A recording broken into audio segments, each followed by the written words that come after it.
Investigative correspondent Elisabeth Leamy is exposing hair restoration scams. And she's asking the question, how far would you go to reverse your hair thinning? If you're considering hair loss restoration, the first thing to keep in mind is buyer beware. Hair restoration is a booming business. Transplants are up 27% since 2012, and high-priced clinics offering foolproof results are popping up all over.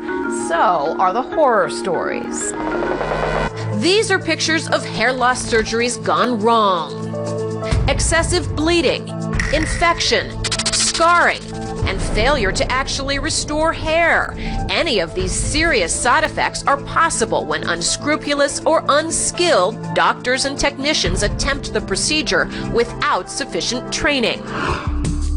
That lack of training is more common than you might think, thanks to companies that peddle 3-day training seminars and even online courses to physicians eager to cash in on this lucrative procedure. I went undercover with Anne, who suffers from thinning hair, visiting a hair restoration clinic with appalling online reviews. This part, but I mean over here, like my hairline is not what it used to be. We wanted to know just what they were promising hopeful patients. Can you guarantee the success of my operation? We guarantee our work 100%. Then why are there so many unsatisfied patients complaining? Elisabeth Leamy is joining us. So what surprised you the most? To give her applause, because it's a very difficult thing to go undercover and get these folks to talk openly. So what surprised you the most about this experience? You know, I went in thinking that hair restoration was something rich people did, but that waiting room we visited was absolutely hopping, jammed with ordinary-looking, hardworking Americans who were somehow going to come up with the money to pay for this, hoping to restore their hair and maybe their self-esteem, too. I've seen it firsthand. I know how painful it is to think that your hair is playing for the other team. So this is not shocking to me that it's crowded, but what is shocking you is what you found. Now, listen, everybody, there are medications that do work for hair loss. We'll talk about them later in the show. But there's also hair transplant surgery, which we're going to focus on right now. And when it's done right, the results are impeccable. They look so natural.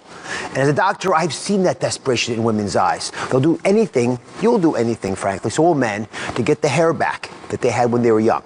So joining us now is the top hair restoration surgeon, perhaps in the country, arguably so, Dr. Matt Huebner. Welcome to the show. Thanks for having me. So you've done 1,000 or more of these procedures. They take between 5 and 12 hours, a lot of effort. Absolutely. When you see these physicians conning these women, and we're about to show some footage just absolutely riveting on this. Yeah. How does it affect you? It makes me angry. I feel bad for the women that have to go through this. I mean, it's such a emotionally charged thing for a woman to lose her hair. And now you have all these places that are offering cheap hair transplants and preying on that. And, you know, it's very important to do your research correctly. You're more likely to get a bad hair transplant than a good one nowadays. And unfortunately, if you don't know how to do your research, you could be prey to one of these scams. Say that again, it's 50-50 or worse to get a good procedure? I don't know what the exact percentage is. This is from me having patients come in that are dissatisfied with prior results elsewhere. So, you know, looking around, I feel sorry for the consumer that has no idea and doesn't know what to ask for. So why do you call it the wild, wild west? Most of medicine is somehow regulated. Correct. And I came from an emergency medicine background myself, so I understand that. But hair transplants is not considered to be true surgery in the way that, say, a breast augmentation would be or liposuction.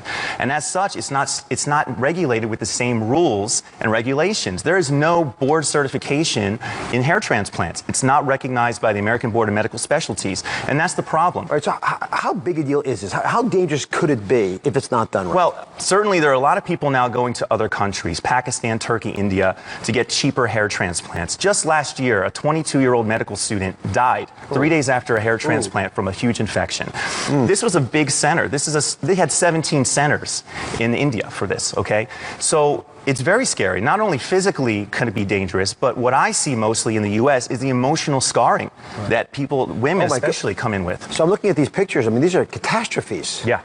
Yeah. I mean, I don't know whether those little puncture holes, but I guess they were putting the hairs in the top left. Right, so bottom there's different left. ways of doing hair transplants. In these foreign countries, the big push is something called FUE, where they take little extractions individually from the back of the head rather than a strip.